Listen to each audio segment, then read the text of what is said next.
கொண்டு இந்த ஒரு நாளிலும் தேவனுடைய சித்தம்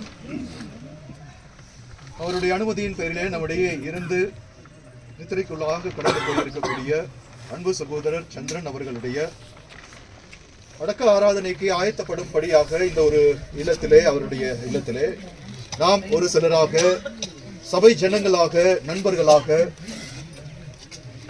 உறவினர்களாக நாம் யாவரும் ஒன்று கூடியிருக்கிறோம். சகோதரருடைய வாழ்க்கை முறை நம் அனைவருக்குமே ஒரு அநேக வகைகளில் நமக்கு ஒரு படிப்பினையாக அங்கே சகோதரர் வாழ்ந்து கடந்து போயிருக்கிறார். இந்த ஒரு கூடுகை இந்த ஒரு இல்லத்திலே இந்த ஒரு நேரத்திலும் இந்த ஒரு ஆராதனை முறைமையிலே முதலாவது நாம் ஒரு பாடல் பாடி இந்த ஒரு கூடுகைக்குள்ளாக நாம் கடந்து வரலாம். நம் கரங்களில் உள்ள பாடல் பிரதிகளில் இருக்கக்கூடிய பாடல் எண் 4 பிளவுண்ட மலையே என்கிற பாடலை பாடி நாம் இந்த ஒரு கூடுகையை நாம் துவங்கலாம்.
கேட்டாலோரத்தில் நாடு